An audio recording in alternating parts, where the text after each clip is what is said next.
E aí, turma? Hoje vamos falar sobre um tema super importante porque toca na pandemia, no conteúdo que tem caído muito nas provas do Enem e vestibulares, obviamente porque todos estamos vivendo nesse momento.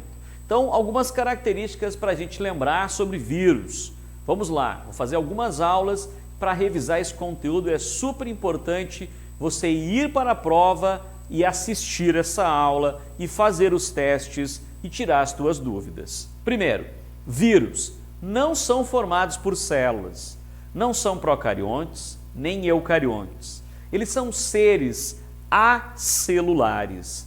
Agora, a respeito dos vírus serem seres vivos, vamos colocar aqui, será que os vírus eles são seres vivos? Bem, não existe ainda um consenso sobre esse tema. A maioria diz que não, que eles não são seres vivos. Por quê? Para ser vivo tem que ter célula, mas não é a totalidade. Existe uma corrente de pesquisadores que afirmam que os vírus são seres vivos, acelulares, e que são chamados de seres vivos por duas condições. Por se reproduzirem, não importa como, a gente sabe que eles não se reproduzem sozinhos, e por sofrer mutações. São esses dois temas que levam a esse grupo de pesquisadores dizer que vírus é um ser vivo. Mas de forma geral, eles não são considerados. Ninguém vai perguntar para você se é um ser vivo ou não. Claro que não. Agora, mais informações importantes. Os vírus não têm metabolismo próprio. Eles são ametabólicos. O que significa isso? Eles não respiram, não excretam, não mantêm temperatura, sequer têm temperatura, então não há nenhum tipo de catabolismo, nem mesmo anabolismo. Não existem quebras, não existem construções. Anabolizar é construir, catabolizar é quebrar. Nada disso. Por isso que eles são chamados de parasitas intracelulares obrigatórios, ou seja, para ele poder exercer uma função qualquer, ele vai precisar de uma célula. E mais uma coisa, anote aí, vírus são altamente específicos. Um tipo de vírus não infecta dois lugares ao mesmo tempo, não tem essa condição. É como se fosse o modelo chave mais fechadura, em que há uma chave para uma fechadura. Um vírus que infecta um tipo de célula não infecta outro tipo de célula, nem muito menos outro organismo. Anote mais uma situação. Vírus podem infectar animais, vegetais, fungos, protistas e bactérias. Os vírus podem infectar todos os seres vivos. Anote mais uma informação. Vírus não pode ser visto a olho nu. Parece óbvio, né? Mas também não pode ser visto a microscopia óptica, que tem uma resolução limitada. Para ver vírus, só com microscopia eletrônica. Anotou aí? Muito bem. Agora, material genético. Falar em material genético sobre vírus é muito diverso. Tem vírus que apresentam somente DNA, que é o caso desse modelinho de vírus que parece uma espaçonave, é o bacteriófago. Ele infecta somente um tipo de bactéria chamada Escherichia coli. Então, existem vírus que apresentam DNA. E mais uma coisa importante para as tuas anotações. Vírus de DNA de fita dupla, mas tem vírus de DNA de fita simples. Anotou? Muito bem. Vírus que apresenta somente RNA. Aí eu listo para vocês alguns exemplos. Somente RNA. O SARS-CoV-2, que é o Covid-19, o MERS, que é primo do SARS-CoV-2, e o SARS, que é a Síndrome Aguda Respiratória Severa, todos vírus de RNA, assim como febre amarela, chikungunya, zika vírus e febre do maiaro. Todos vírus de RNA. Anote aí, porque já vi cair em provas de vestibulares se o Covid-19 tinha DNA ou RNA. Ele tem RNA. Ele é um RNA vírus. Detalhe importante, pessoal. RNA nos vírus, de forma geral, de fita simples. Mas existe RNA de fita dupla. Só nos vírus isso pode acontecer. DNA de fita dupla e fita simples. RNA de fita simples e fita dupla. Anotou, né? Muito bem. Outra condição importante. Tem vírus que apresentam os dois materiais genéticos, DNA mais RNA. O citomegalovírus humano, o HCMV, que infecta homens e mulheres e pode passar através da placenta, causando distúrbios neurológicos no feto. Ele tem DNA e RNA.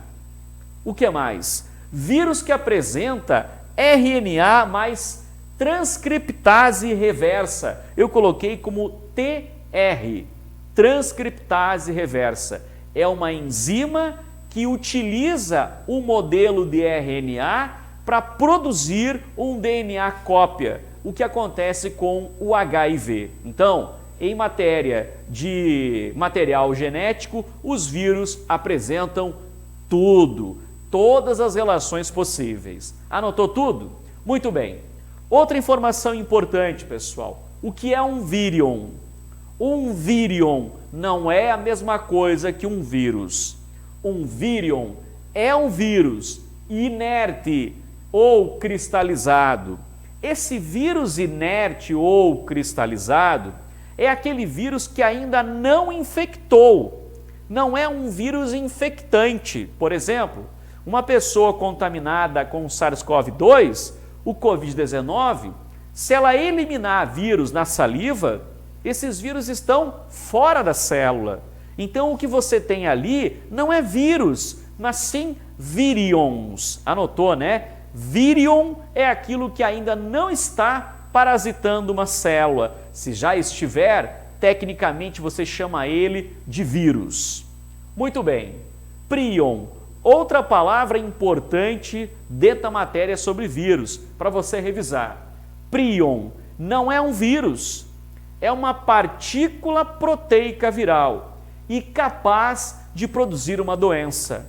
Pensa, é uma migalha, é um pedaço, é qualquer fragmento de proteína de determinados vírus, mas que é capaz de causar doenças terríveis, como por exemplo a doença da vaca louca, a encefalopatia espongiforme bovina, ou humana ou ovina. Anotou? Então, a doença da vaca louca não é causada por um vírus, e sim por um prion. Anotou, né? Pode ser uma questão da tua prova do Enem ou do teu vestibular. Outra coisa importante, capsídio. O que é um capsídio?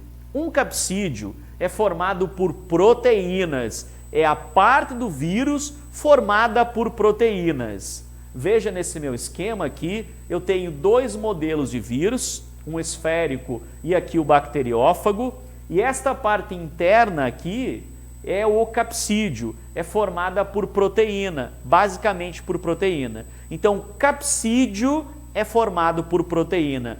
Lá dentro do capsídio, eu encontro enzimas e também encontro material genético. Dependendo do vírus, vai ter o seu material genético.